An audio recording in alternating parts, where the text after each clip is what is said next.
We're going to get started in about 20 seconds.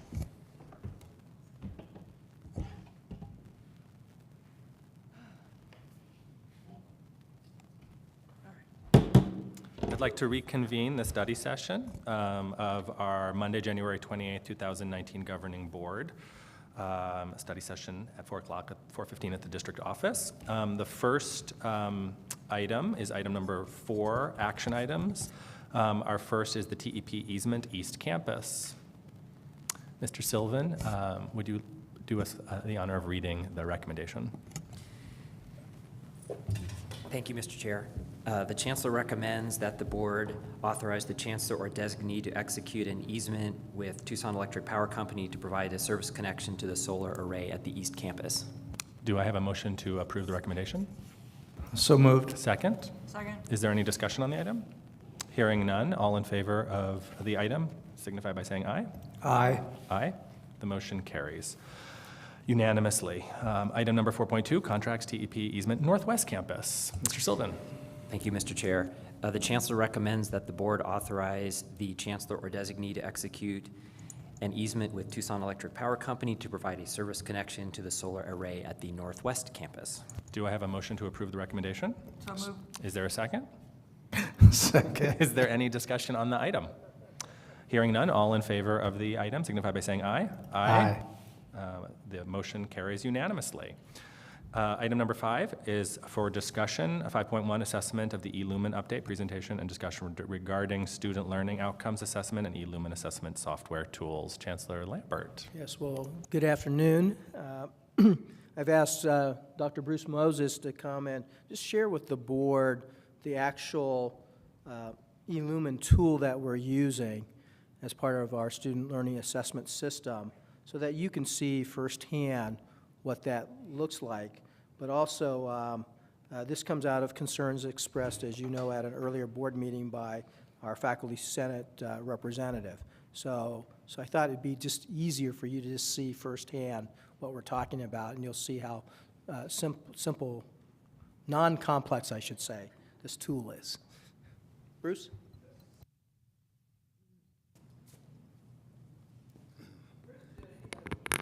Well, I'm not going to do it. Chancellor Lambert, Board Chair Klinko, fellow board members. Actually, what I thought would be best was for me to bring up the folks who actually lead this effort, the Office of Academic Quality Improvement and the Director, Wendy Weeks, and then also 2 of the faculty members who have been very instrumental and advocates of this tool. They participate as well on our HLC Assessment Academy, and they're going to demonstrate for you. Wendy's going to share a few statistics about the tool and what we've done with it over the last couple of semesters, but then the faculty members are going to demonstrate to you exactly how they use the tool and how they've been using the tool with their own courses, their real courses that they've been using to assess over the last couple of semesters. So Wendy Weeks, and she will come up and then she will introduce the faculty as well.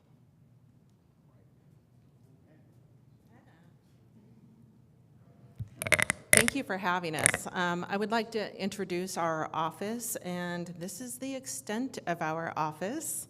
We have Vanessa Romero and Stephen Ebel. Some of you may remember Stephen.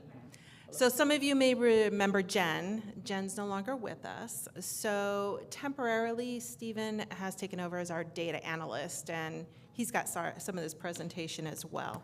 So my first are apologies for not getting a PowerPoint to you earlier. We weren't going to do a PowerPoint. We were going to present everything live out of eLumen. We did a practice on Friday at the PAC meeting, and let's just say it didn't go so well. It didn't display on the screen the size we wanted it to. So we put this together today, so my apologies for not getting this to you. Okay, so let's see.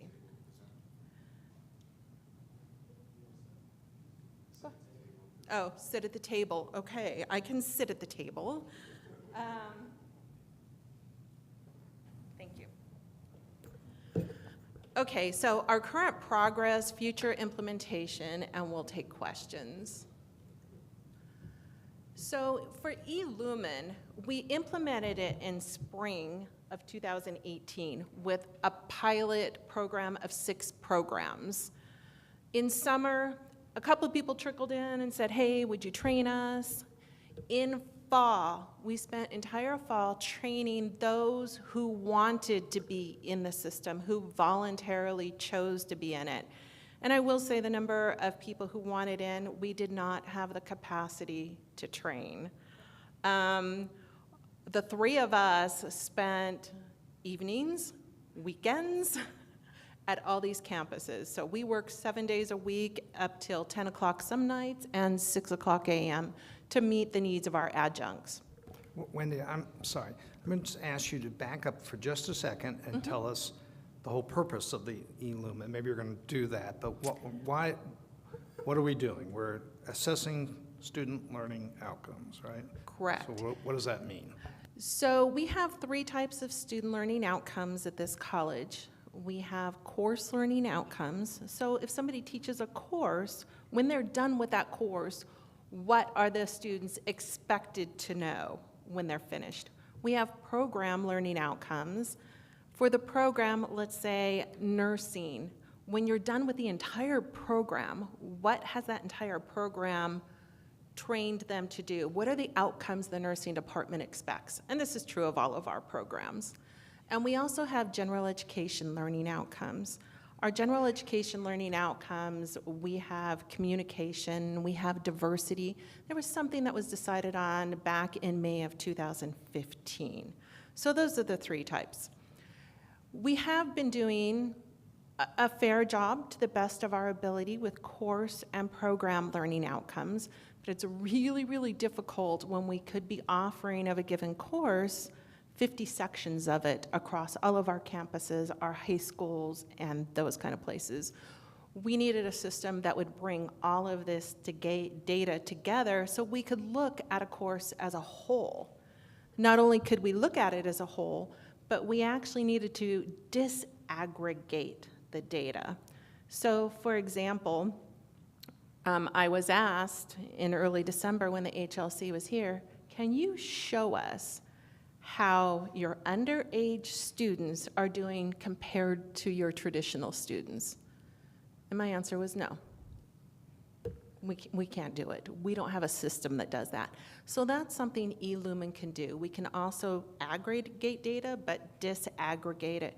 We can disaggregate it probably 15 different ways, and actually more than that if we know what we're looking for. We know we're looking for underage students. We know we're looking, how do our online students do compared to our traditional students? So this is a system that will do those kind of things that we didn't have a way to do before. It was just a bunch of raw numbers that people tried to piece together and figure things out from. Can we do it by race, ethnicity, and Yes. gender as well? Good. Absolutely.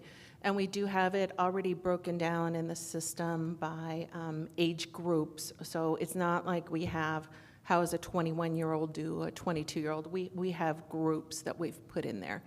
And it is meant to change as a student ages. So yeah, that's already built into it.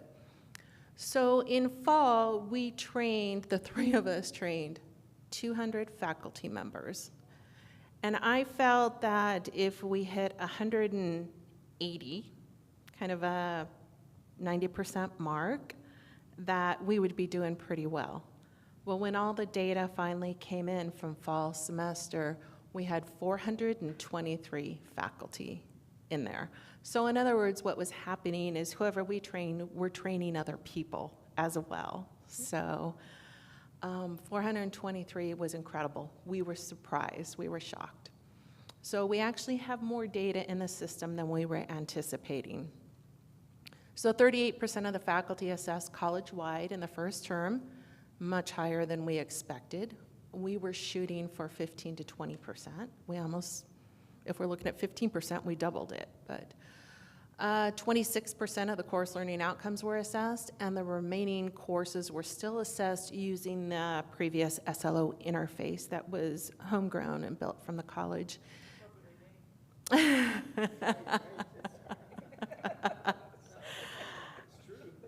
And the one thing I didn't put up there, because we just made this right before we came, because like I said, we meant to do it live and realized it was a flop Friday at 5 p.m. So the last thing is we have moved program review into eLumen. The data for the first time will be coming in from program review people who will submit that in early October of 2019. So our program review is in there as well. So that data is going to be accessible and accessible instantaneously to administrators or whoever needs to know and be able to see that. So we'll get those people trained when that stuff's in there. Will that ultimately also include course review? You know, that's a really good question. Course review currently lives in the curriculum house, and so I don't know. Should it? Sir? It should. Pretty sure courses make up programs. Last time I checked. Yeah, well, we do course learning outcomes in there, but course review, I get it. And I agree. Yeah, so with that, I would like to bring up our faculty who are going to show you things in real time and what they can do and what they can see. Damien? Can you just remind us when we expect to be at 100% in those categories? Yes, fall of 2019, where we have 100% of our faculty assessing. Okay. And so then we will be phasing out entirely the SLO in-house? I believe, if I'm correct, somebody in here, correct me if I'm wrong, I believe the interface is probably going away at the end of May 2018. Okay. 19, I'm sorry. Okay. Bruce, you're going to have to come up. Come to the table. Sorry, I got the year wrong. In this semester, we will be phasing out the old interface, and 100% of faculty will be required to use eLumen to put their assessment information, and it will be analyzing the data there. Okay. And then Told to sit down by that. just my last sort of pre-question, I'm a little concerned that, the work schedule that you were talking about in terms of the amount of hours you're putting in, do you have the resources necessary to really complete this without burnout? No. Actually, I will be coming back to finish up this presentation at the end, and you're going to see in there, I don't think the model we had this semester is sustainable. Like I said, going in at 6 o'clock in the morning and out till 10 p.m. at night on the weekends at all these campuses, we just really believed we had a lot to prove before the HLC got here. And darn it, we were going to get it done, Well, whatever thank you that for that. took. Yeah. So you'll see that on an ending slide. So I'm going to come back up at the end, but I'm going to bring up Missy Blair. Yeah. She's with our truck driving. Awesome. Thank you very much.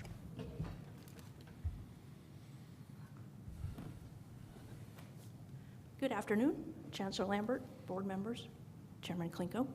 My name is Missy Blair. I am the program manager for the Center for Transportation Training. So we have all the fun stuff, tractor trailers, motorcycles, buses, so we get to have some good times. And in addition, we're very excited to be on the forefront of learning this system. It's been a big advantage to our staff to be able to have this. And it's actually just as a precursor to this demo, it's a culture change also where we were actually, usually we're the program, non-traditional program out here that no one really knows what to do with. So when we were asked to do this, we were really excited about that. So we appreciate that from AQI. Thank you.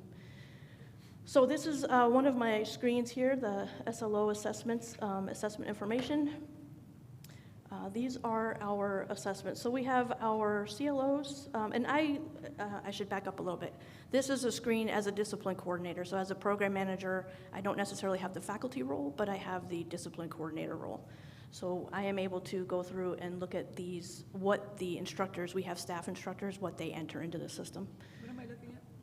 So these are our assessments. So we have TDT 118 and 119 for our tractor trailer classes. That's our certificate program. And these are the rubrics that if I pull this up, it's probably a little bit easier to figure out I'm just gonna go into the current term right now. So this is our 118 class. So this is the first class of our certificate program for the tractor trailer program. So what this shows, and I personally like all the colored coordinated, if My colleague here, Renee, who you'll hear from next, probably prefers the numbers view. So it just depends on how you like to see things. But this gives all of our CLOs for the 118 class.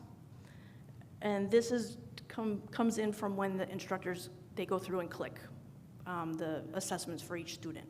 And then this is what I see from my end, a assessment of that, a summary. Can I ask questions? Is that okay? Yeah, of course, I hate- but just be sure to speak You into use the my mic. microphone. So, I won't belabor this, but what if it didn't come in where you wanted it to be? What's the corrective action? How do you use this to be better? Oh, exactly, and that's what this is. So right now, we're doing really well, but if it's not, what I can do is, of course, one of the things that we're already correcting is the faculty putting the information in. So there are times where we have to go in and say, hey, can you go in and update your information, especially before a board study session. So they go in and enter it. Okay, things look good now, but if it weren't to look good, we go and say, okay, what's going on? Why are these not? What's going on with this? I don't have data in here to say what could we do because things are going pretty well right now. It's just the honest answer that I have for you right now. But if you would imagine, I'm just trying to understand the power of the tool. Right. So if whoever does this, whether it's your course or somebody else, if you saw a discrepancy, you would be able to maybe make a corrective action and see changes in that table within a semester or two? We run year round, so we're in the year round, and we Okay, run our so within a cohorts year. within months. Within for months. us, yes. And it's also information that I'll be doing this the first time because we just started this. It's been less than a year that we've had this, but we'll be bringing it back to our advisory committees also just to show them information. So which is really good for them to be able to see it. We're not just telling you this is what's happening. This is where the students are assessing. And real quick, you had asked a question about you can make changes on the fly. With this system, you can. This is real time. This is why we wanted to do a real-time demo, whereas before, we had to collect assessment data in December, wait until it was churned out to the end of January, and by then, so this is all live. And if I put data in today, it will show as soon as it's done. So, sorry. Okay, and Missy, so the actual assessments are done by exams, personal observation? I mean, how's the? So for us, we have third-party examinations. So the CDL exam for the state, that's one of the reasons. That's one of the things that we assess. There's specific components within the curriculum. So have they done their pre-trip on the semi well? Check, yes, no. Meet standards, needs work, et cetera. We also, there's something else we use this for, and I won't necessarily show it, but we have third-party reporting as well to a couple different agencies. So we're actually not only for our SLOs, we're using it for, so human trafficking. We have part of the curriculum that's a video that they watch, and we report to them the numbers of how many of our students see that information. So at the end of the year, I can now, okay, we have so many people that have seen this, and I just go on their website and report that number. Any other questions? Or anything else you wanted to see on this, or was that sufficient? That's great. Okay, Yeah. all right, thank you. Great tool. Thank you. Appreciate your time. So you'll see numbers looking a little differently now. If Renee Richard will come up from accounting, they have done some phenomenal things with eLumen. Definitely way ahead of the game on this. Thanks, Renee. Hello, good evening, everybody. So, accounting's more fun than truck driving, sorry. Sorry, Missy. I know. Well, we have to do that. So, a little background on the accounting. We have two specific things that we do, two separate areas. We have an occupational accounting, which we do certificates and on-the-job training and occupational training. We also take care of the transfer accounting courses that go to the university. So we kind of do assessment two different ways, and I thought I'd show you both ways. So let's start with the occupational, and this is actually my current class, so I'm going to try not to mess too much up in here. And I want to show you how we assess in here for eLumen. So I have a folder set up for eLumen in here. And I'm looking at, I have capstone projects, which aren't graded yet, but I have the first one that is graded, so I'll kind of show you this. This is a link into the eLumen system that Missy was showing you earlier. So if you click on this, we have assignments in D2L that have been graded, and then I can go directly into eLumen, and I can pick the student that I have graded. Well, actually, I've graded them all at this point for this assignment.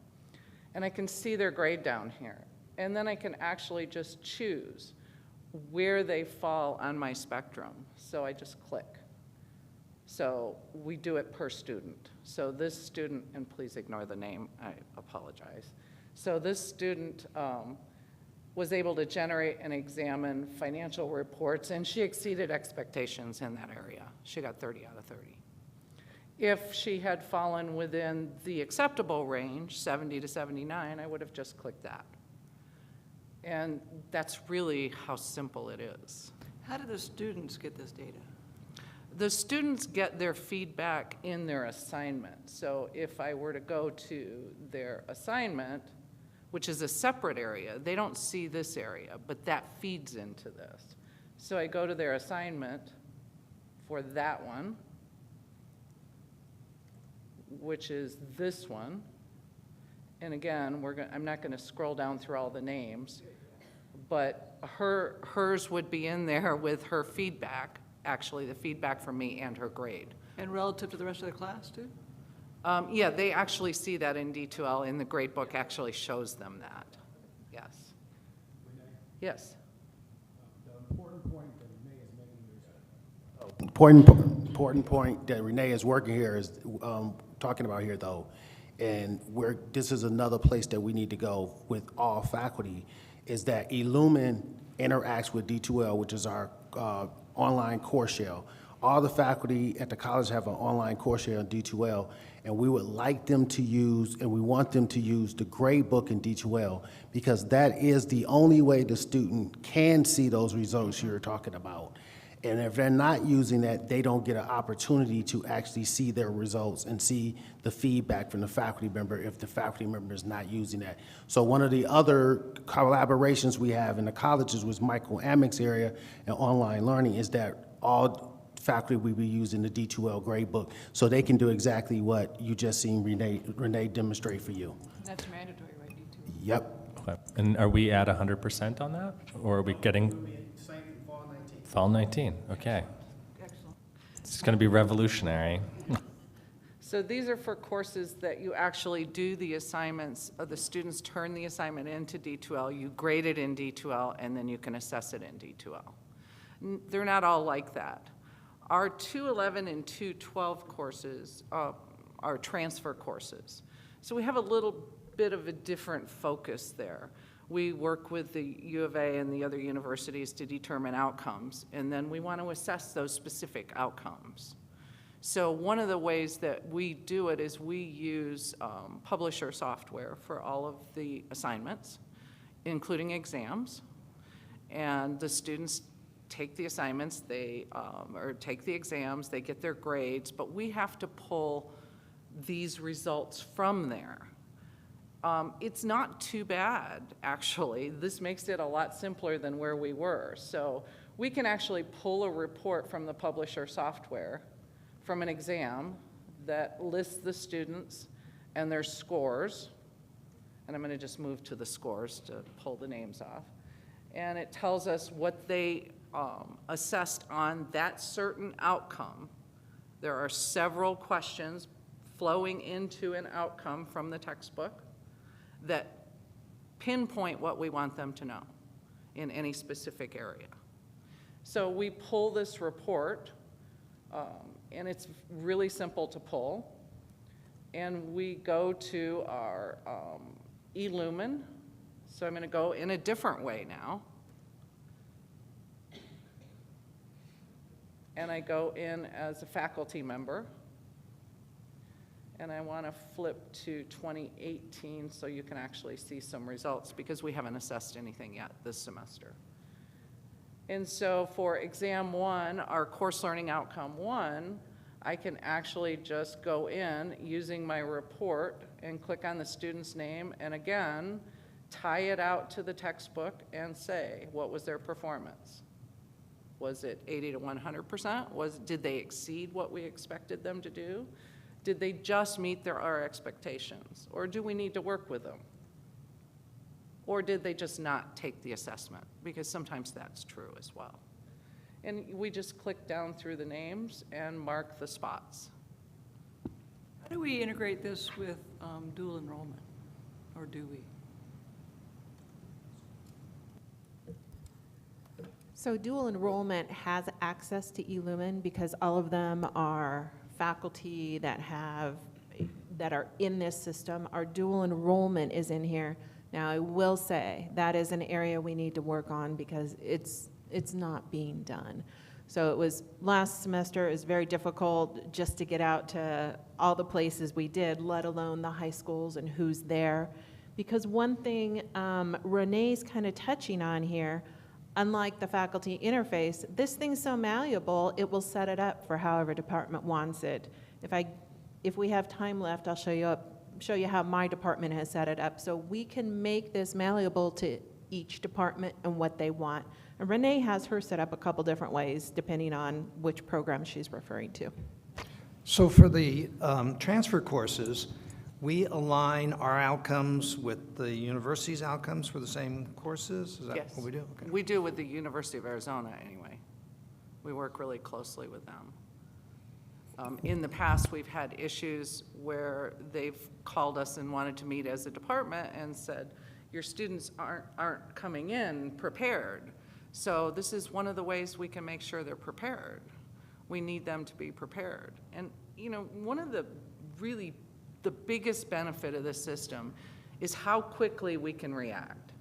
We sat at one of our advisory committee meetings, and one of the things they said was your students don't know how to do bank reconciliations.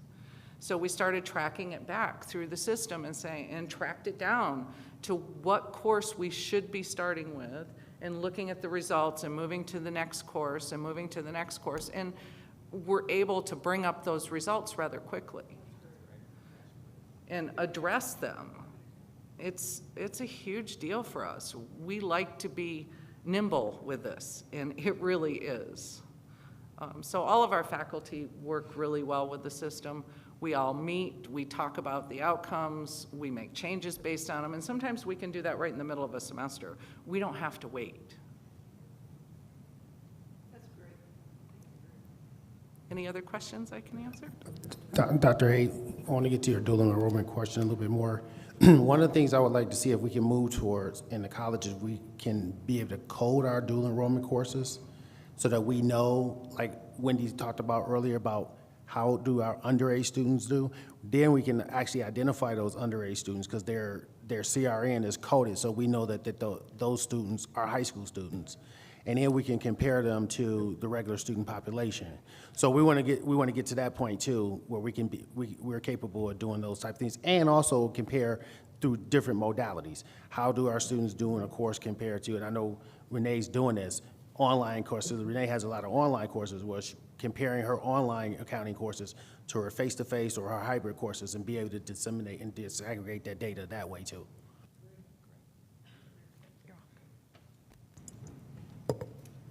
So now Stephen's going to do a presentation as well, and then I'll wrap up.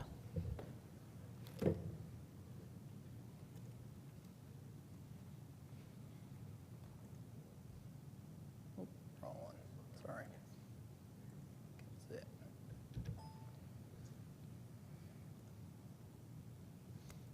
So we have about 15 minutes left for this item in Slideshow. total.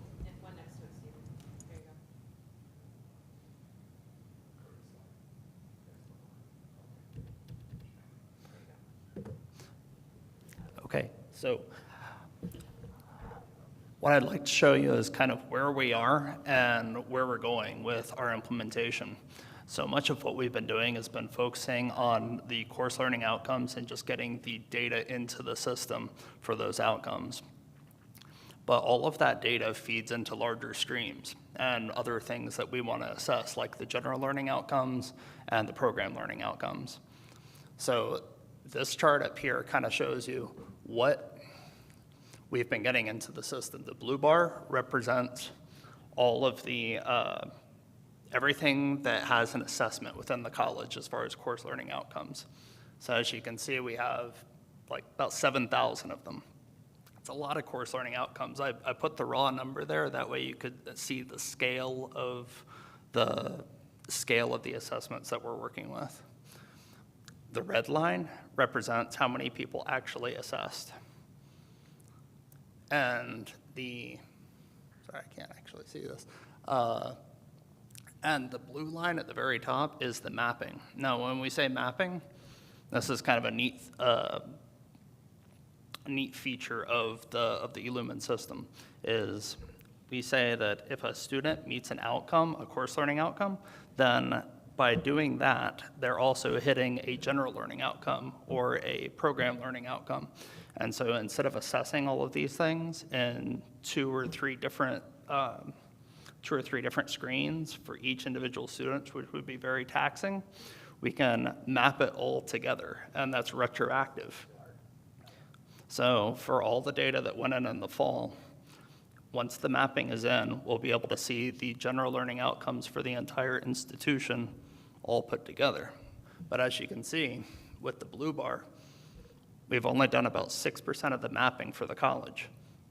So we have a long way to go. And mapping can take a little bit of time because you have to look at every course learning outcome and figure out what general learning outcomes match with that. So, Let's go back. No. oh, sure. So tell me about time frame. How long will it take you to map? So, 1,000 courses, you're 10% done. You started last fall. I'm counting years here. So we don't think it's going to take that long. We've come up with a couple different ways of doing the mapping, and we're hoping to use kind of a we teach the teacher kind of method to start kind of moving the burden of teaching faculty how to assess, moving that more to other people, and then starting to do the mapping on our end. So instead of spending our time teaching people how to input CLO data, we can start spending our time teaching people how to map. Eventually, if you have your course outcomes and your program outcomes, won't the algorithms do it for you?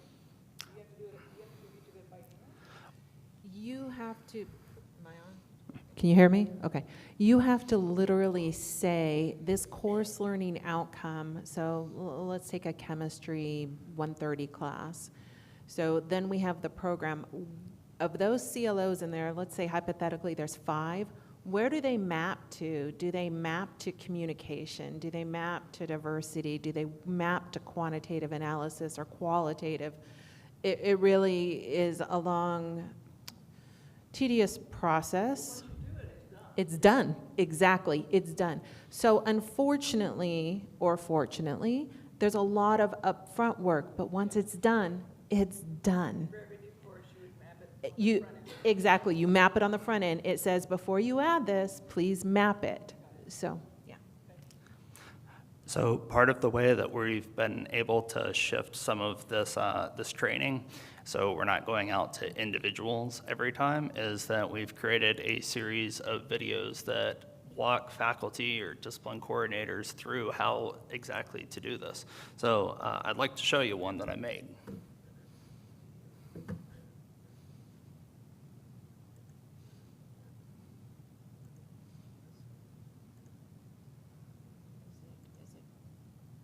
Is it at the bottom? You already have it up, okay. Hello and welcome to the Pima Community College Discipline Coordinator Training for eLumen. At the conclusion of this training, you will be able to view who has and has not assessed in your discipline. And you will be able to send notifications to remind faculty to enter their data. First, log into eLumen from your MyPima Launchpad. Be sure that you are in your discipline coordinator role and the discipline whose data you want to see. Next, click on Strategic Planning and navigate to the planner. Select the term whose assessments you want to see and hit refresh. This is a top-level view of the discipline.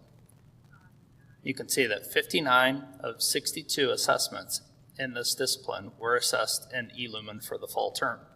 Great job, Spanish. Click on the assessments to drill down to the classes. Each class will show how many assessments have been completed and how many remain.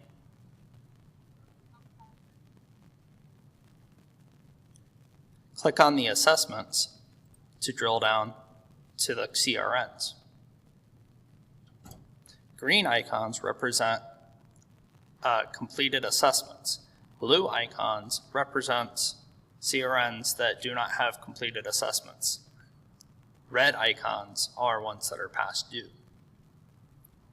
You can send a notification to the faculty member to enter their CRN data by selecting the CRN, hitting notification, and typing whatever message you would like to send to them to remind them to enter their data. You can also send yourself a copy by hitting send me a copy. This completes this training. If you need any further assistance with eLumen, please contact Academic Quality Improvement at pcc-aqi@pima.edu or at 520-206-4901. Thank you for watching. Hello. So we have a series of these videos. One of the things we want to do is make these accessible to adjunct faculty, because a lot of times we don't have the opportunity to get to adjunct faculty before they start to teach a course. So we like to integrate this into orientation. We've done it in faculty learning academies and the all faculty days, but we want to post these to the website and to the intranet so faculty can access them. The other thing this allows us to do too is to continue to focus on other areas that we can focus on. That particular video is really nice because in the past what we have not been able to do is give the access to deans, the discipline leads, and department heads to be able to do this and identify where they need to poke faculty, particularly to do certain things. They have all of this at their desktops, so that they don't have to have our office initiate these communications any longer. This is all made available to them. Oh, thank you. So to wrap up, some of the things for the future, Stephen already mentioned the mapping, and that's going to take some work.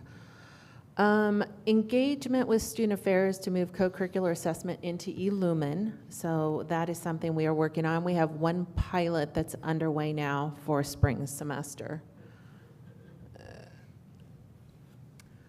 As mentioned, the training of the faculty is not sustainable in the model we used for fall, which was nights, weekends, mornings.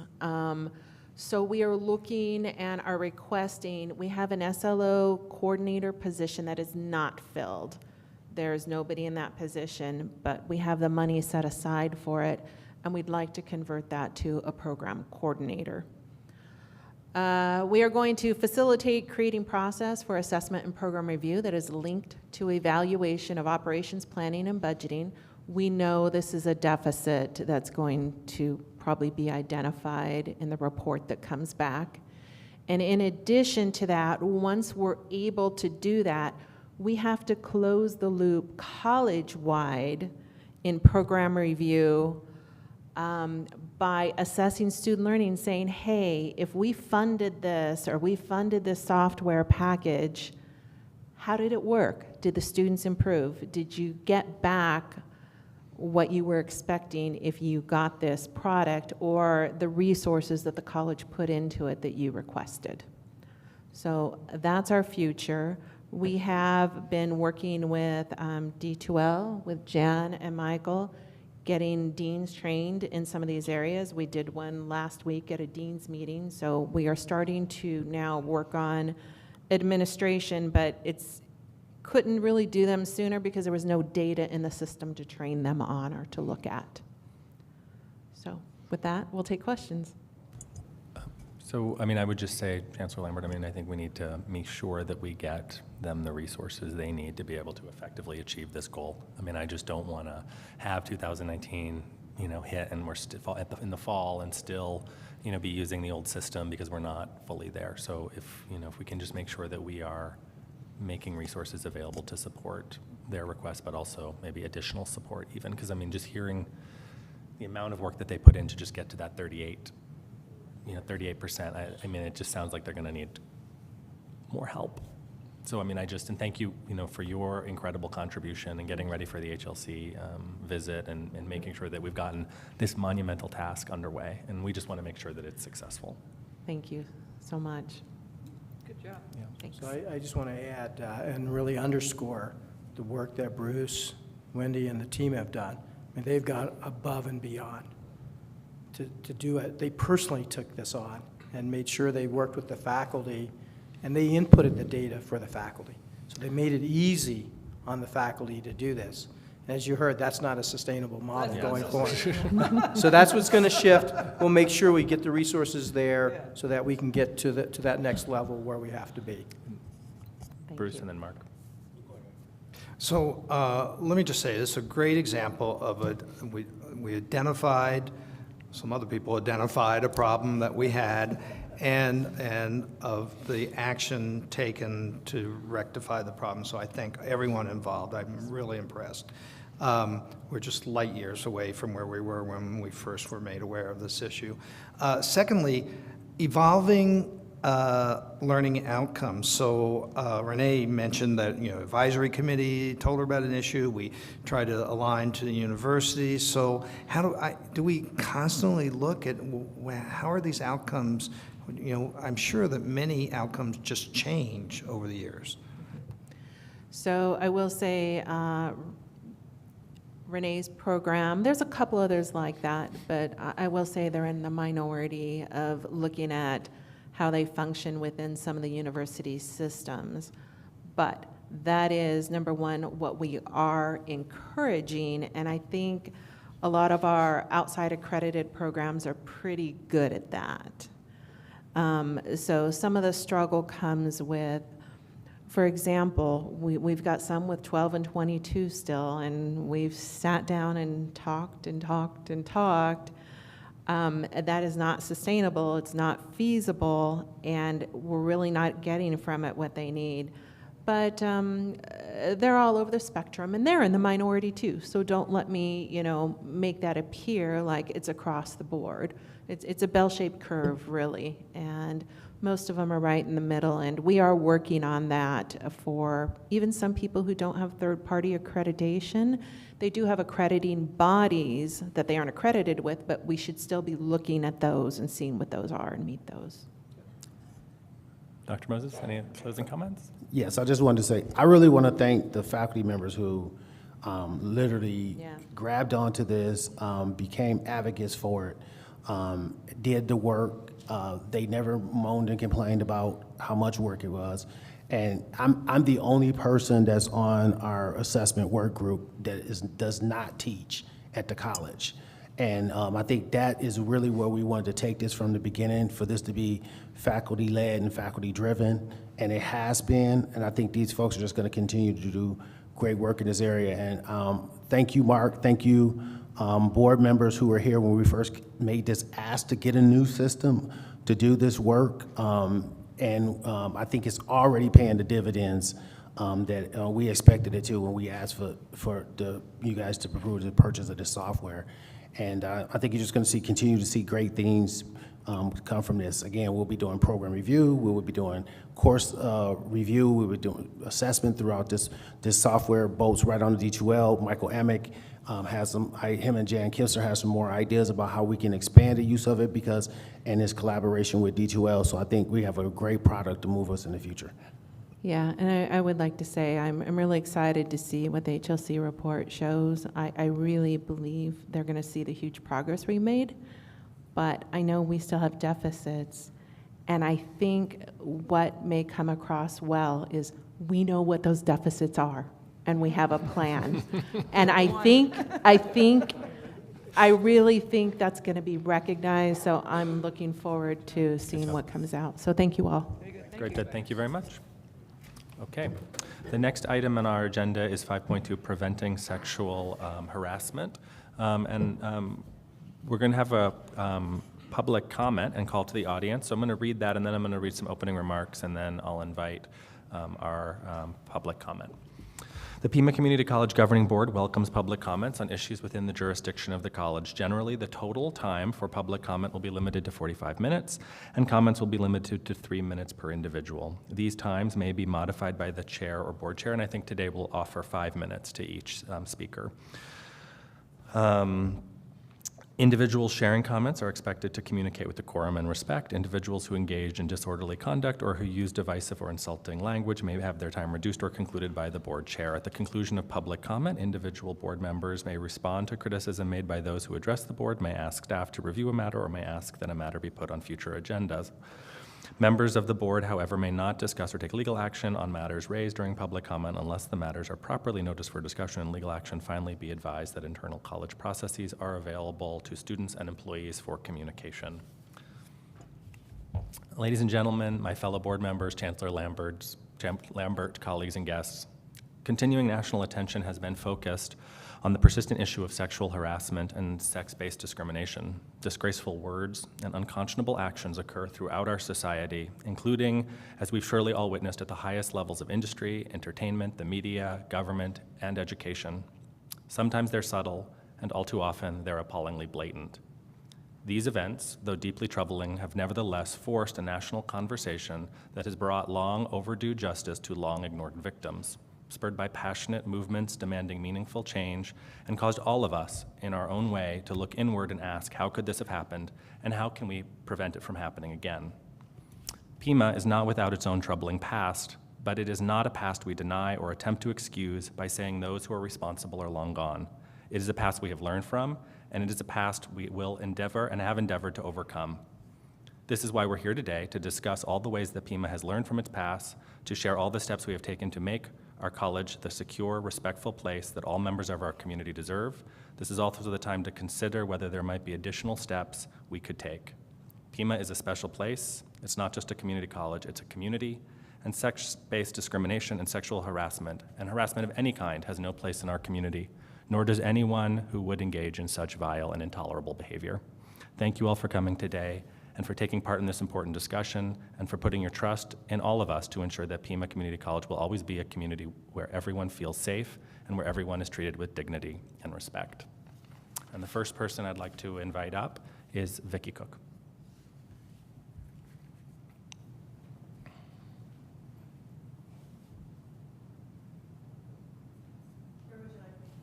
If you'd like to sit at the table, or you can at the podium. And thank you so much for being here. Thanks.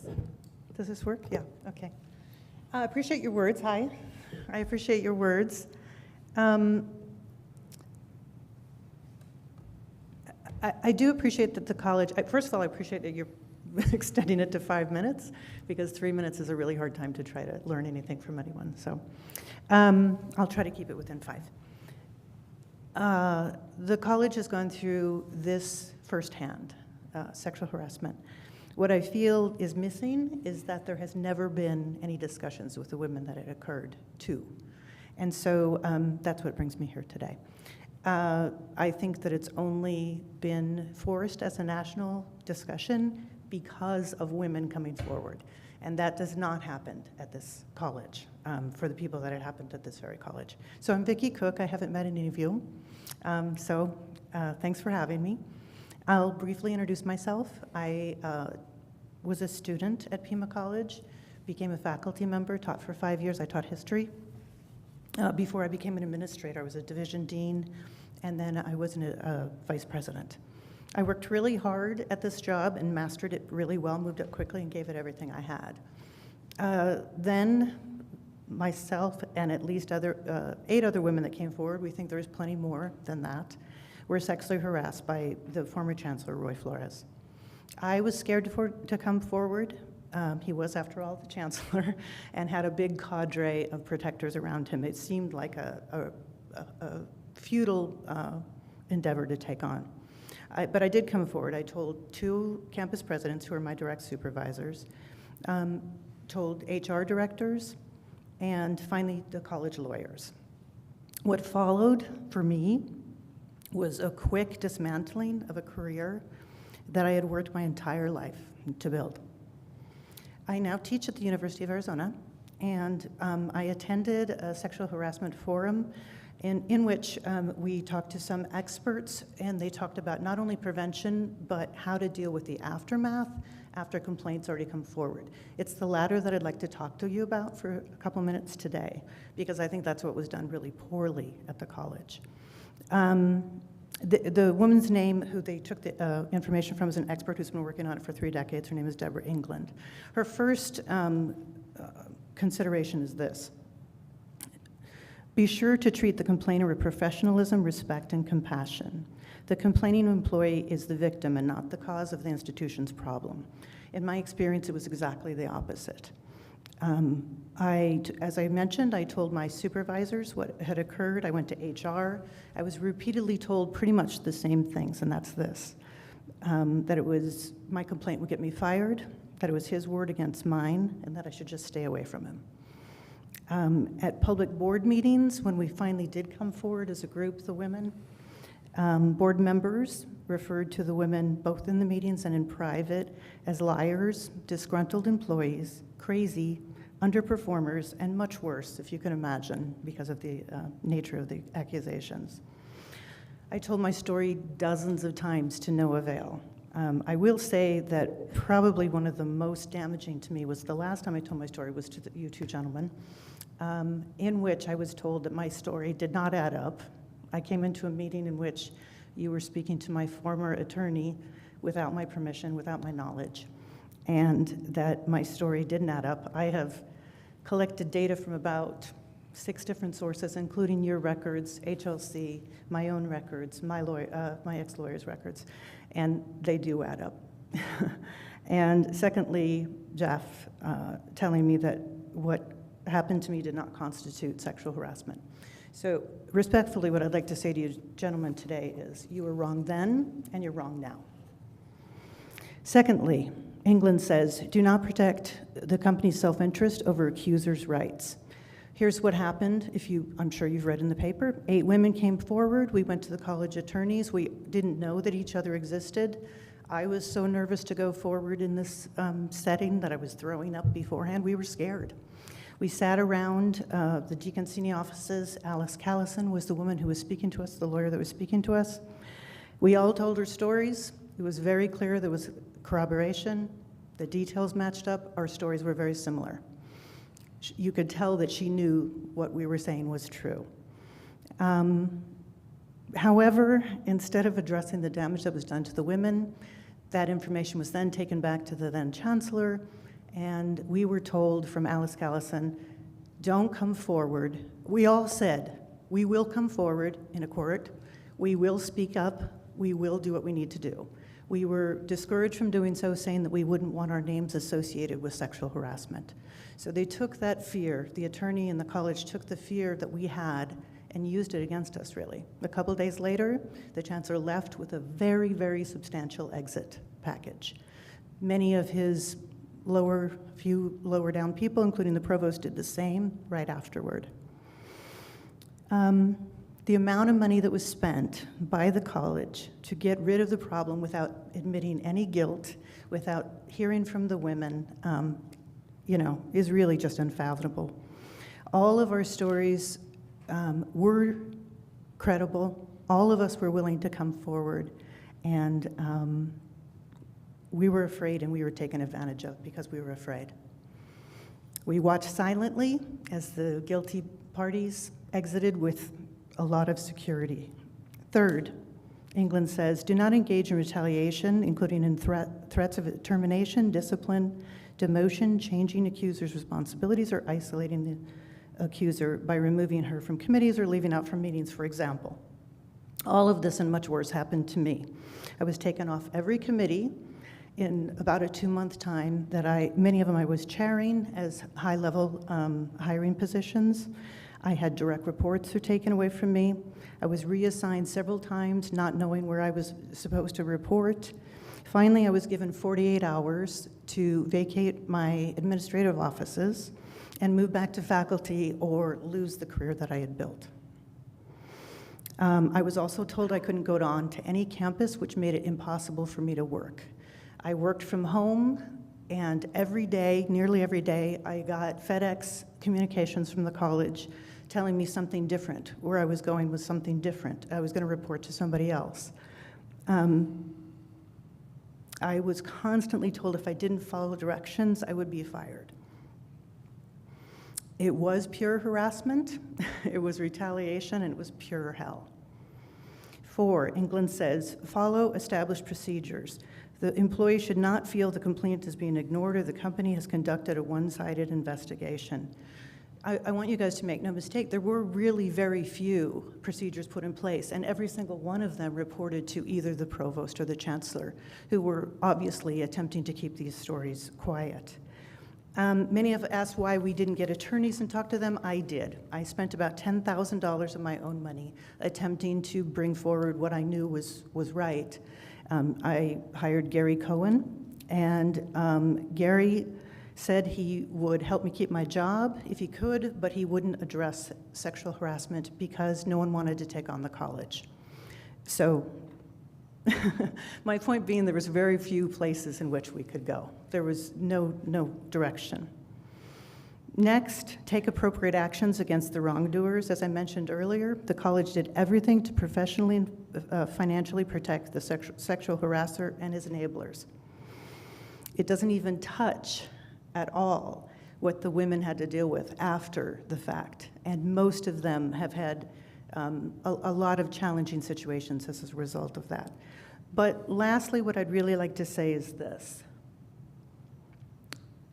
England talks about the aftermath, which I think, Lee, I would say that you came in and I believe you when you said you were going to take it seriously. I believe you that you said it wasn't going to happen under you. What I think didn't happen is there was no address of the aftermath for the women, and really for the college as a whole. England suggests you need to take the veil of secrecy that allowed the wrongdoing to occur, publicly acknowledge the company's failure to keep employees in a safe work environment, and discuss how the company will change as a result of their failures. I think you've done the former better than the latter. In speaking of silence, I have told this story for now 5 years, maybe more, maybe 6. I was asked several times by my lawyer, by the college, was I willing to sign a non-disclosure agreement? Every time I said no. Many of the women who did receive settlements from the college did sign NDAs. I don't question their decision, I understand it. What is harder to understand is that the college has participated in silencing of important stories that could help others. And that's where I see a real problem. I feel like if we've learned anything from the past couple of years, as you mentioned in your opening statement, it's this. Silencing the victims only reinforces the idea that we, as victims, have something to hide, that we did something wrong, that we won't be believed, and it almost guarantees that women will hesitate before coming forward in the future. And it's my reason for coming here today, is that I feel like perhaps the lessons were not learned fully. I think the college, in closing, handled the aftermath in a very bad way. And I believe that is, and I think I mentioned to you in the last time that I spoke to you two, is that I feel like the college will not fully recover and will not fully heal from it until some of the aftermath is dealt with. Okay. Thank you very much, Thank you. Ms. Cook. Thank you for the courage to come here today and to really give us your honest assessment of what happened. I and my fellow board members and the Chancellor acknowledge the troubling concerns of the college's past, but more importantly, we pledge that these concerns will not be forgotten, and as we move forward together, that all necessary and appropriate measures will be taken to see that the past is not repeated. And with that, I'd like to, is there any other additional individuals who'd like to address the board? Okay. With that, I'd like to move to our actual discussion about this item so we can ensure that we really maintain processes and procedures that really give anyone in this institution, whether it's a student or it's an employee, a channel to make formal complaints clear and they can be heard. because we do take this incredibly seriously. Chancellor? Yes. Well, first of all, I want to thank Vicki for coming forward. I'm not sure if she's still here or not, but thank you for your courage to come forward and to keep this top of mind for all of us at the college. I'd like to, at this point, invite Jeffrey Lanuez to come forward. I'm not sure who else are you going to have join you, Jeffrey? Okay. Okay. Jeff, you're going to get us started then? We want to share with you the work that's been done since you've hired me as the chancellor at the college. Go ahead, Jeff. So since 2013, the college has taken a number of steps to improve procedures and create an environment where people have a variety of ways to go to express concerns or complaints and get better information about how to deal with these difficult situations. There's actually a whole team of people who work on different issues related to this, both on the student side of the house and with employees, and so we have several individuals here today who have a role in working on issues of educating, preventing, responding to sexual harassment, sex discrimination complaints. So we have Jeffrey Lanuez, who's the Chief Human Resources Officer. On the student side, Suzanne Desjardins, the Dean of Students, is here. She's our Title IX coordinator. Diane Deskin is the Deputy Title IX coordinator. She does a lot of the legwork on looking into concerns related to students. We also have Seth Shippey, who's the Deputy General Counsel, and then the Office of Dispute Resolution has 2 investigators, Ross Estevillo and Marty Macias, who I think just stepped out, but she'll be back. So what I thought I'd do is just give you a quick idea of kind of the topics we were going to cover, and then different members of the team will talk about the areas that pertain most closely to their work, and then we'll entertain whatever questions you might have. So first, Seth was just going to talk in general about the legal framework, the parameters that the college is supposed to follow in the employment environment and in the for students. We're going to give you an overview of the different units of the college that have a piece of dealing with these issues, an overview of the policies and procedures in place to address and hopefully prevent issues, a summary of the types of information and training that are provided to students and employees, and then the process that we follow when concerns emerge, and then finally just a quick snapshot of some of the data from the last few years, just to give you an idea about sort of scope and context. And then again, if you have questions at any time, let us know, and whoever's the most appropriate person will try and address them.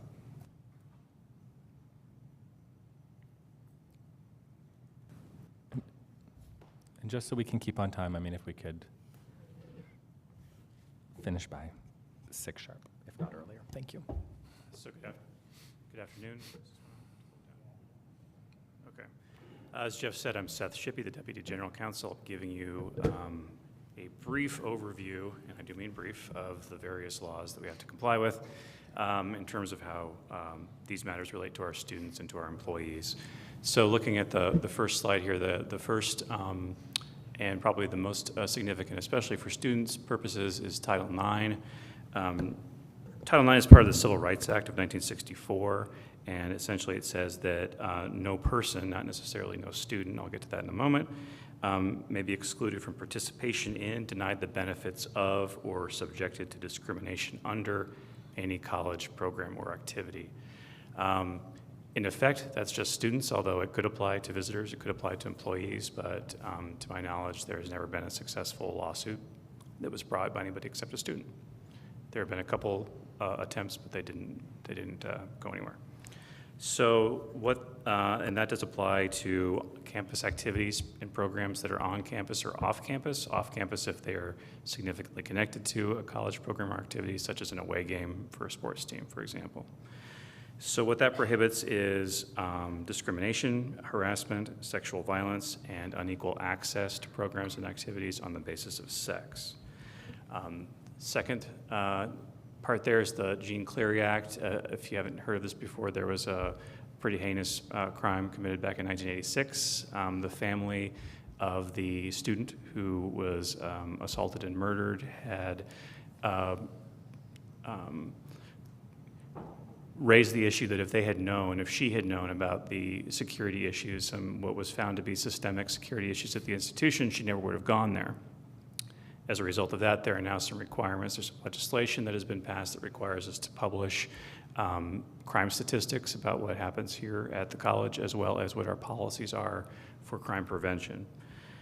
VAWA, the Department of Education guidelines there, basically what they say, there are certain administrative letters, your colleague letters and regulations that are published in which the Department of Education interprets the federal laws to fill in the gaps where there is maybe some ambiguity. That does change from administration to administration. And right now we are going through a period where there's some revision being proposed to Title IX that Jeff and I are monitoring, and that the college will be making some comments on during the notice and comment period, which closes this week. VAWA is the Violence Against Women Act. Despite its name, it is gender neutral, and it does apply to a series of amendments. It's not just one thing, including the Clery Act, and it's a wide-ranging series of laws, and it's not just about education. I'll provide some more specifics about that with a later slide. Interestingly, right now, it's up for authorization periodically, and the last time was in December of 2018, this past December.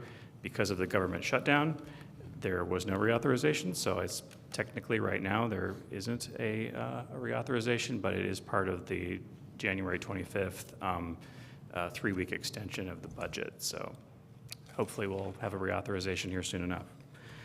The Campus SAVE Act is the Campus Sexual Violence Elimination Act, is the full title. That applies to domestic violence. What it did is it expanded the list of Clery crimes that need to be reported to include stalking, domestic violence, dating violence, things like that. It also requires that we be transparent about the sexual crimes and sexual violence on campus, and that we have a disciplinary process that meets certain standards that are set by the law, including guaranteeing a certain set of rights for both the accuser and the accused. And then the last item there is Title VII, which is the the employee analog of Title IX. As Title IX is to students, Title VII is to employees.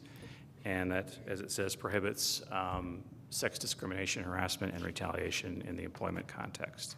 So if we can go on to the next slide. Oh, thanks. So under Title VII and Title IX, the specific conduct that's prohibited is essentially for sex discrimination is what it says in the text of it, but that has been interpreted to include sexual harassment, sexual violence, and things like that as a form of sex discrimination. It covers unequal opportunities or treatment. It could be based on biological sex, could be based on gender identity, it could be based on sexual orientation, and assumptions about any of those as to how a particular gender or sex should behave or be perceived to behave. There are some exceptions to that, especially under Title VII. There could be in Title VII purposes, there's something called a bona fide occupational qualification. So if there is a genuine reason for a distinction to be made between how, for example, a male employee and a female employee might be considered for particular jobs, that is a permissible consideration, but those are very narrow circumstances. Sexual harassment, as we're discussing here today, generally means any conduct, any sexual conduct, or conduct of a sexual nature that is that's unwelcome. That doesn't. There are certain limitations to that. There are some definitions to it. So, certain kinds of contact that an individual may feel is unwelcome wouldn't necessarily rise to a level of a Title IX or a Title VII violation, although that certainly could rise to the level of a violation of college policy, which I think some of my colleagues will address later on. But for the purposes of these federal laws and the regulations that interpret them, to have a violation, you have to have conduct that is either so frequent or so severe that it creates a hostile environment. And so frequent could mean a couple of times if it is sufficiently egregious, or you could have one incident that if it is just so beyond the pale that it would be considered beyond what any reasonable person, reasonable employee or student would be expected to encounter in a civilized society. So the long and short of it is that not everything that we as a college would find to be unacceptable behavior necessarily rises to the level of violation of either Title IX or Title VII. For retaliation, and I should also say that in addition to those under sexual harassment, a quid pro quo type of arrangement where if an individual is offering someone a benefit in return for responding favorably to a request for sexual favors, a benefit in employment or in their grades or something like that would be also, even if it's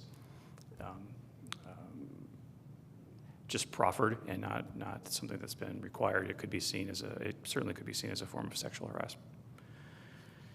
For retaliation, that's any adverse action that's taken against anyone who makes a complaint or participates in the complaint process.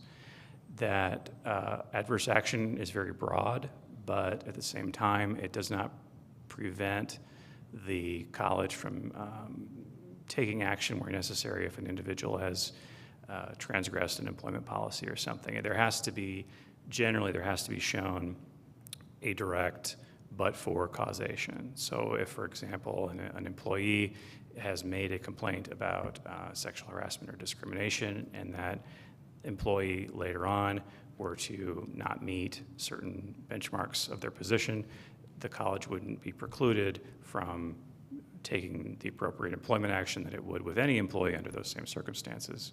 There would need to be shown that the making of the complaint was the causation of the action that was being taken. So the college's responsibilities under all of these discrimination, harassment, and retaliation come down to a question of what the college knew or reasonably should have known under the circumstances.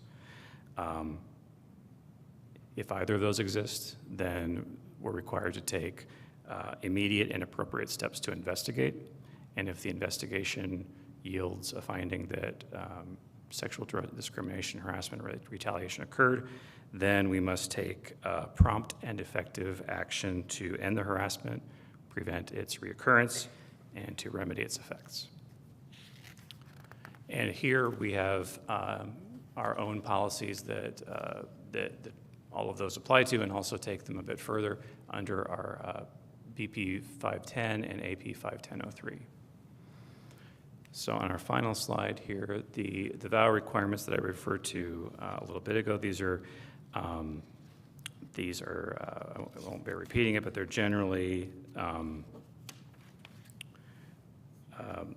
a series of amendments that require us to, well, I think I pretty much addressed that before. So superfluous slide. Any questions about that? All right.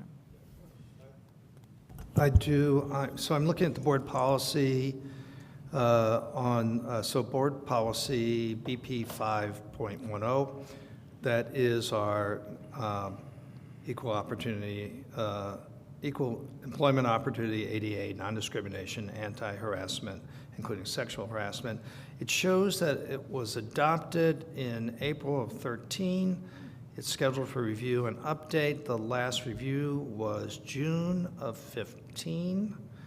The last revision was December of 12. Oh, that must be, no, last revision date, yeah. So is that not due for review or revision? Yes, it is. Okay, we should move that to a high priority for doing such. Okay. Agreed. Thank you. Thank you.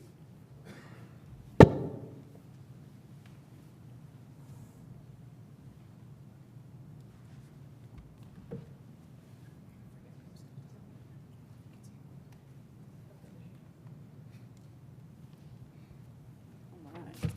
Good afternoon. Whoa, I guess it's on. My name's Diane Deskin, and I'm the Advanced Program Manager for both Student Conduct and Title IX.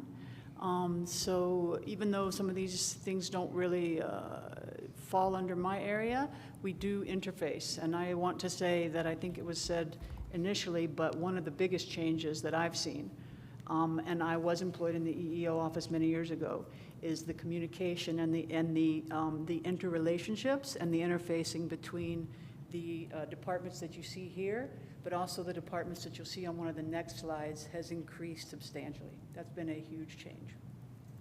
So on the student side, the Vice President of Student Affairs, who's Irene, is not here today. Suzanne is the Dean of Students, and then me, who's the boots to the ground person for both Title IX and Code of Conduct. We are dealing with things that are on the student side. The student side can also involve the employee side. Let's say that a student makes a complaint against an employee, which does happen, and then we have sometimes even more complicated issues where you have a student who's also an employee. So you can see that on face value, some of these things may seem very straightforward and simple, but the truth is, in a valid complaint, in a complaint that's written, that's submitted, once you kind of start peeling back those layers, it's much more complicated issues. Human resources, we also work very well with human resources. I see up here, oh yeah, we do have the Office of Dispute Resolution. The College Police Department, particularly if we have not only with Clery compliance, but as you can imagine in a Title IX complaint, especially involving two students or a domestic violence issue, there could be criminal charges, there could also be injunctions and protections against harassment. So there's a lot of issues that may not be apparent, but are a part of every single formal complaint that we deal with. And domestic violence is something that we deal with as well, student on student, and then also we interface with the University of Arizona because we have students who are at both places. And then the legal department, quite often, that's their speed dial, and so is ODR, speed dial for me in particular.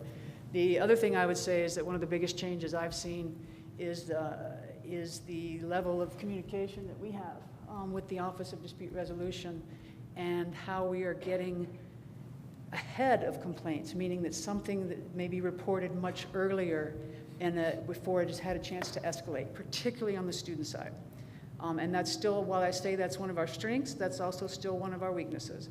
Because one of the things we've been doing is identifying trends, and we'll talk a little bit about that at the end. But we do have a trend where some of our younger students are reporting things 2 and 3 years later. And that would typically be a sexual violence incident or sexual misconduct. Did I miss anybody? Can I ask a question? Previous audits have indicated some issues with Clery compliance. Can anybody give me an update on where we stand in that area? Here comes Bill Ward. Clary's, I don't really, that's through the police department. I don't know. I'm right here. Oh, awesome. Bill's here. You're correct, Mark. We have done a lot of audits related to Clery. In 2013 was when we really started looking at where we were at.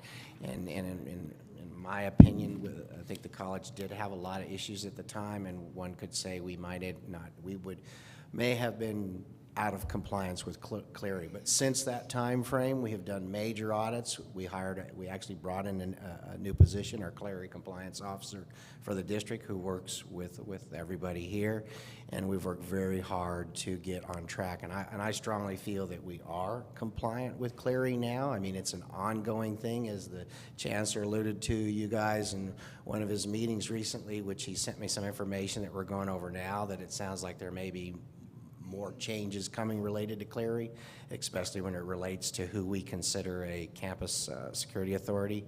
So with that said, those that haven't completed that training yet need to complete it. But that is something that I feel that we have come a long way from where we were in the past and are striving to continuously do better. But we do have, like Diane was saying, great relationships with the university and with others, and the complaints are actually coming in pretty quickly. As you guys noticed, the thing that we had to deal with just recently with one of the students, we had an issue that we're talking all the time. So I feel that we are where we need to be now with our Clery compliance, but it's an everyday thing. It's something you can't lose sight of. What are the fines now? If they fine you, I think it's about $38,000 per fine, which it could even be more depending on how many people were messed up. So, And then I won't go through each of these, but these are often when I talked about the kind of interconnectedness of all the departments and all the people that are necessary to really do what the intent of Title IX is. We'll talk about that at the very end.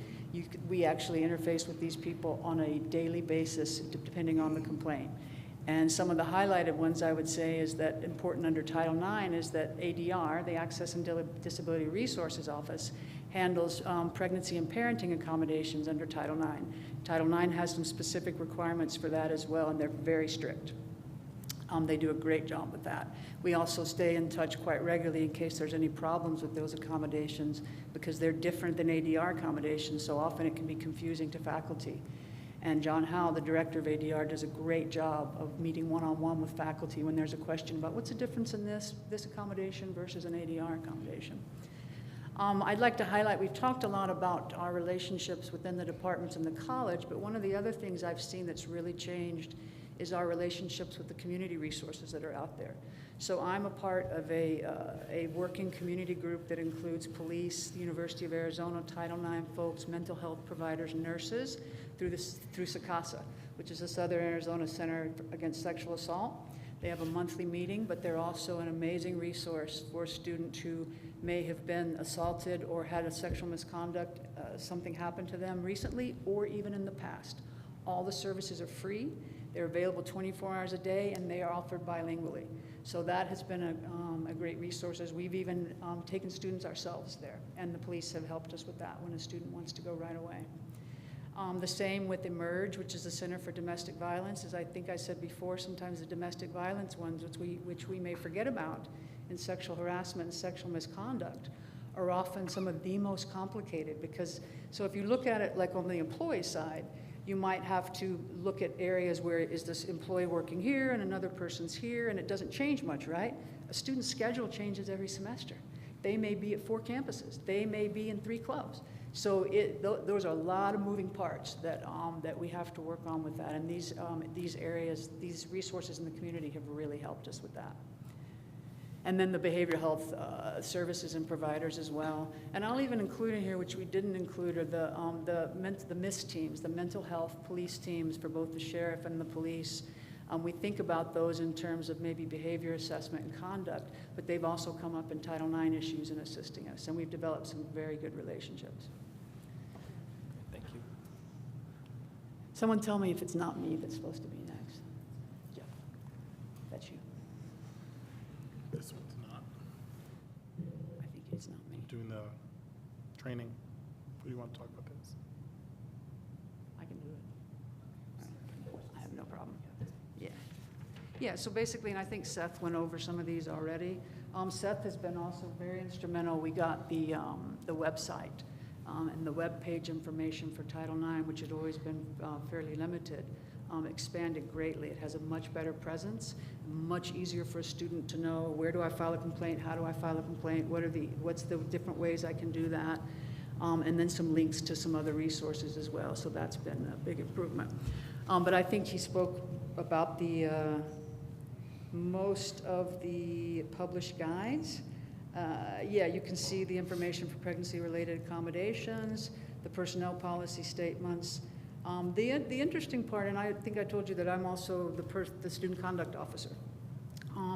So if you look at a student-on-student complaint, then at the end of a Title IX investigation, if there's a finding, then it goes to student code of conduct. So those are interrelated, including appeal processes, timelines, things like that as well. So all those kind of work together. Sometimes the intent of the agencies that are driving those laws don't play in the same field, so you have to really be able to make sure you're trying to meet all of them. And of course, the best interest of the students and safety of the environment. Oh, sorry. Okay, thank you. That's you. So I want to talk to you a little about the training and professional development that's offered in regards to discrimination and harassment awareness. At the last board meeting, I addressed some of the compliance trainings that we are offering, some of the different ways that we provide that. So going through this list, I wanted to give you a few statistics of when we offer these, how many people take them, and what those plans are. Discrimination and harassment, this is one of the chancellor's top goals. It's listed as goal 4G when you go through the goals. The training's offered both live during our new hire onboarding, as well as online, so any employee can take that at their convenience in My Career Center. 16 instructor-led sessions are and are scheduled to be offered from July 18 to June 19. We've had 108 employees complete this training from July to December of 18, 157 employees from July to December 19, and the training is now being scheduled for July 19 through mid-2020. So I just have a quick question. So Yeah. is that a mandatory training? Yes. So everybody who Yes. who is onboarded goes through that training? And then Yes. how frequently do you go through it again? We don't have a schedule to repeat trainings. That's something we're going to look at as we probably move into the 19 and 20 year, because we're still working on getting everybody through the initial trainings. Okay. I mean, I do want to underscore how important I think it is that we get onto a regular schedule so that at least every 3 or 4 years, I mean, whatever the industry best practice is, that we really are making sure that everybody is up to date on this particular training. We agree with that. Okay. We've been discussing that in an OED to get a read on what the typical timeframe is. We think it's between every 1 and 3 years. Okay. So that's it's what we between 1 and offer. 3 years. And so, I mean, do you think that by spring 2020 now, right? So it's hard to believe. It sounds like we're talking about the future. That we could have that in place where we would be now underway in terms of cycling forward in terms of that mandate. Because, I mean, at that point, we're looking at people who hadn't done the training. If they do it at the end of that Yes. cycle at 6 years. Absolutely, yes. Okay. Wait, I need to understand those numbers again. So aside from the fact that everybody onboarding new people all go through it, you said in 2018 there were 109 current employees who went through? 118 mid-2018 and another 157 the end of, the end of 18. Total, we have 1,000 employees. So for this particular, the trainings in general that I spoke about at the last board meeting, I said we're about, I think I said we're 25% of the way through. This one, we're 33% of the way through. We've got 1,000 employees that have completed this training, either in person or online. And that's out of a total number of employees at the college? We have 3,000 active employees in My Career Center. And I'm sorry, not to harp on it, but so when do you think that we will actually begin that process of that that mandatory training, cycling through the entire 3,000 employee census again? So the current schedule is to have all these. Well, we don't have a date until we fix the transcript issue that I've discussed. After we get that date to fix that transcript issue, the administration and employees are talking about giving them about 18 months to first complete the trainings, because there's quite a list, and then instituting the schedule of taking them every 1 to 3 years. So to clarify something about your statistics, now so you can correct me if I'm wrong. So all regular full-time employees have been through the training.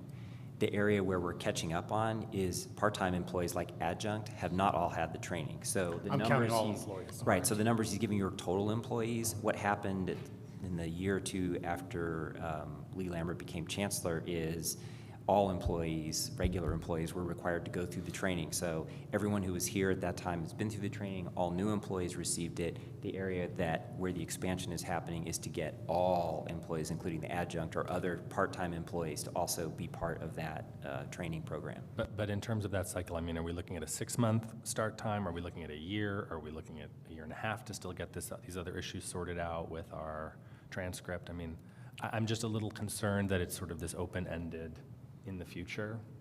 The transcript issue is said to be fixed in the next couple months. Okay. So we could maybe say within 9 months to a year, we would begin that cycle. Yes. Okay. We could start We're already doing the training. Okay. So it's not a cycle or not. The question is when we're going to start offering the refresher pieces for people who've already been through it. Right. And so we're looking at that piece to make sure we continue the process, the permanent employees who've already gone through. But, so correct me if I'm wrong, but some of those permanent employees, I mean, the longest they could have done that before, is that 5 years, 4 years? I mean, 6 years? I mean, when was it mandated and then to today? I mean, are we looking at a 4-year? 3 or 4 years, okay. So we're looking at, so in some cases it may be 5 years when best practice is 1 to 3. I guess that's what I'm getting at. My concern is that although, yes, everybody has gone through it, that we really are, we see the urgency around this, because I just don't want to backslide to where we were before. And I think one of the things you'll see in a future slide is that we are also not just depending on the onboarding training, because that's an overview. There's not a lot of discussion that takes place where you really see some meaningful understanding, change, and questions that people often don't ask, or when you hit smaller groups or divisions or areas, and you'll see that we have done much better at trying to capture that as well, and I hope we continue to do that. So I'll give you some of that information as well tonight. Some of this is repetitive to the information you know about the trainings that we offer, but they specifically cover discrimination and harassment training. So pathways to civility. I'm sorry. Yes. Jeff. So I would suggest that as we look at refocusing what the HR committee is doing is that we make this one of the issues that HR takes a close HR committee and reports back I think to that's the an board. excellent idea. Yeah. And again, we have about 15 minutes left. Okay. Pathways to civility. This offers similar to the discrimination and harassment training, but with a slightly higher completion rate. We've had 40% of employees take this course. I wanted to give you, in regards to what you're saying about offering this information in other groups as well, a sample of that we do crucial conversations training. It's a skill-building course on having these types of day-to-day discussions, so it's more normalized how to approach people. When we don't do these things, people tend to not have these conversations, or if they do approach it, things go bad. This is a way that we skill build so people can at least address issues. This really pairs with these issues that we're talking about. The same thing with crucial accountability, to hold people accountable to these things as well. We offer these in Pathways to Civility, Supervision in the 21st Century. We did offer them in the PIMA Administrative Council meetings. That was a 3-day session in September of 2017 where we trained people on most of the things that are related: EEO, ADA, the Office of Dispute Resolution and Process, and Student Code of Conduct. We had sessions held on employee relations, employment law, organizational effectiveness and development, talent acquisition, comp and classification, and what they needed to know about employee services and leaves and absences. Lastly, the Faculty Leadership Academy. This was also another 3-day session for that group. That was held in August of 17, covering very similar topics. We had 120 folks there, as well as supervisor behaviors, leadership, giving them tools and resources, college processes, crucial conversations, and crucial accountability there as well.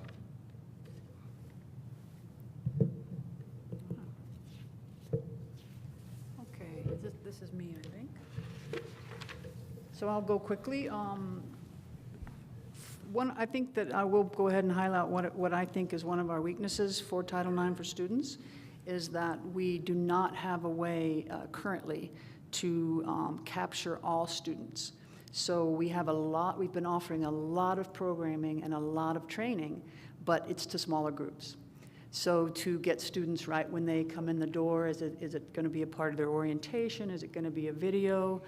We have been working on how we can do that, and we have some both internal options and there's external options everywhere. How does that really, are they effective for students? Those things are debatable.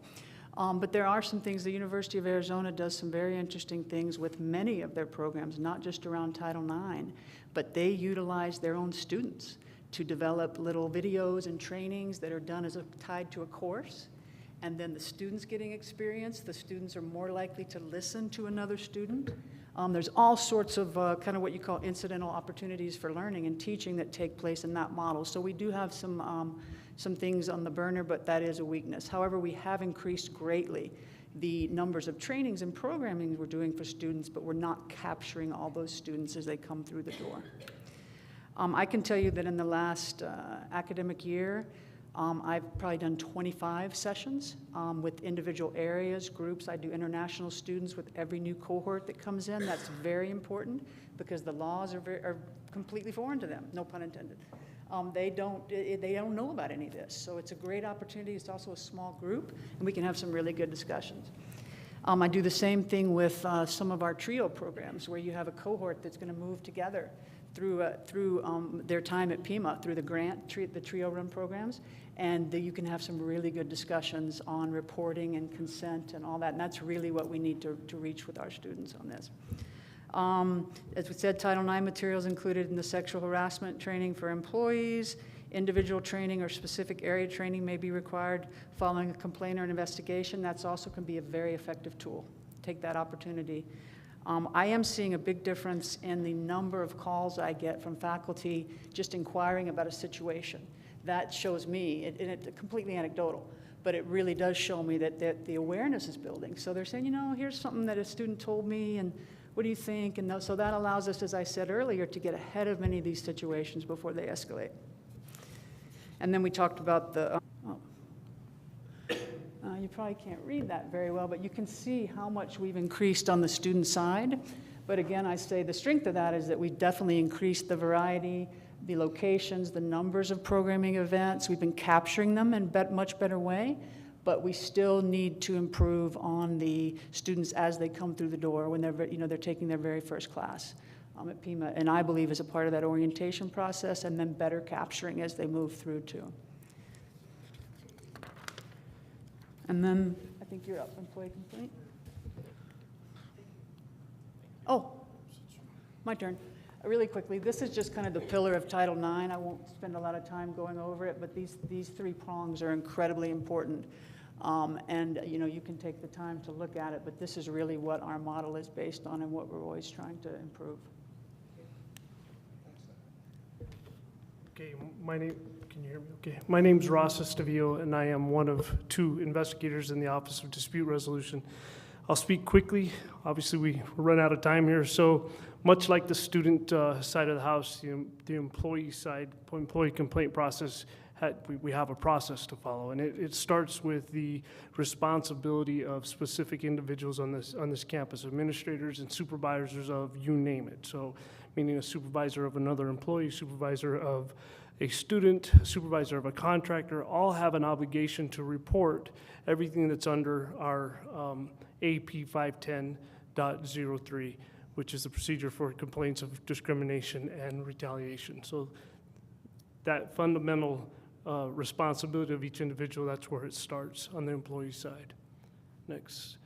The employee complaint process itself, due process, the actual procedure involved in giving a person the opportunity to be heard and the rights of an individual to go through our process through the Office of Dispute Resolution, through Title IX, is our first priority. We have a form that Seth developed called the Roles, Rights, and Responsibilities form. This is a new form that was created probably almost about a year ago. And this form outlines, it's multi-purposed. It has to do with due process in that it lets a respondent or witness a complainant all know what the crux of the investigation is from the start. And then it lists out each and everybody's responsibilities as a whole, and then individually as a participant in the investigation itself. Interim measures are assessed initially up front with the intake, both on the student side and the employee side, and they're handled and put in place if necessary immediately. Consequences and decisions are obviously disseminated once my end of things are done or the Office of Dispute Resolution investigation is completed. That this information is disseminated through the administrator in conjunction with employee relations per policy. Next slide. So available internal resources. Obviously, an employee has their supervisor and administrator that they can go to. The Office of Dispute Resolution, which was established in 2014, is an independent entity to deliver fair objective investigations through both the student side of things and through the employee side of any kind of complaint whatsoever. We obviously have Diane Deskin for the student side, the title coordinator. Oftentimes Diane will ask my office, our office, the Office of Dispute Resolution, to conduct the fact-finding on her behalf for a Title IX violation.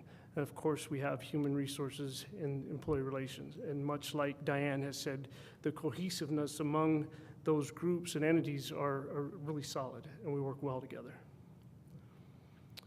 Outside resources, Ethics Point. That is we have a hotline. So somebody could file a complaint anonymously if they choose.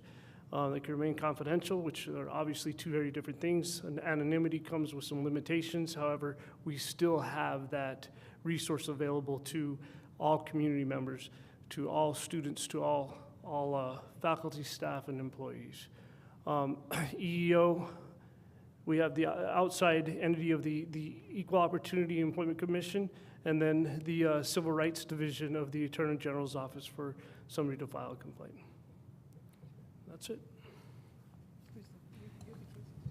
Yeah, so we put some statistics on here just to give you a little idea about scope. So one thing that's helpful to remember, so the college has approximately 1,000 full-time regular employees, and then of course we have a significantly larger number of part-time employees, and about 40,000 students take a class at Pima College every year. Pretty consistently since ODR was established, Office of Dispute Resolution was established in 2014, there's been about 100 complaints a year. That's total complaints of any kind. What you see up here are complaints that were not resolved on an informal basis that went to an internal formal written complaint that involved gender discrimination, sexual harassment, or retaliation related to one of those two. So if you look, you can see the numbers actually have not been that large, and they've been fairly consistent over time. The bottom chart are the number of charges of discrimination someone filed with an outside agency or a case they filed in a court. Again, those are only cases that related to a claim of gender discrimination, sexual harassment, or retaliation related to those. So again, the numbers, they're not that big. They've remained fairly constant. And kind of the point of all the things we've been talking about is when a concern comes forward, we can deal with that. What we want to make sure is that there's not a lot of complaints out there, that things going on that we don't know about, which is part of why we now have multiple offices that have their own programs and outreach. They work coordinated, but it gives people different places to go if they feel they've been subjected to something or they witnessed something, that they have a place to go to report it, and that will take care of it or direct it to the appropriate place. So I mean, that's the goal of all the things that we've been talking about. There's some other changes that the board might or might not be familiar about. The board bylaws now have a specific process for if there's a complaint involving the chancellor. And then really, the college had some of the aspects we're talking about tonight, but really most of these are all things that have happened from 2013 onward. Okay. Thank you. Are there any comments, questions? So I just have two things. One, I think Ms. Cook brought up an interesting aspect of all of this, which is the aftermath. And so, you know, I'd like to know, if not now, maybe you guys could report out at a later date, sort of what do we do after an investigation occurs, you know, to really, and within that unit, within the college, to really make sure that we are being as responsible as possible. And the second, you know, is just a comment, which is, you know, we do not condone in any way sexual harassment or sexual-based discrimination. And if anyone in this college, anywhere, students, faculty, employees, have experienced any of that, please come forward, go through the processes. We take it very seriously and we welcome it. And I think that we need to resolve it as quickly as possible because it is unacceptable in this environment and in this college. Can I say one thing on that, on the student side? Absolutely. That is a big part, and if you, when you get a chance to look at the kind of prongs of Title IX, is how do you continue to assist after something has occurred? And the truth is, it's really case management. It's not, okay, complaint resolved, boom. And the same with conduct issues, that in order to assess, are we safe? Is the person safe? Are things going well? Did you need to change a class? You have to stay on top of that, and it's very important. And I just want to make sure we're doing that on the employee side as well. Thank you. I brought you guys some of our brand-new materials. We just got new ones for that we give to students, so if you want to take a look. All right, so those are at all of the campuses, and all campuses have a designated complaint intake person. And with that, our meeting is adjourned.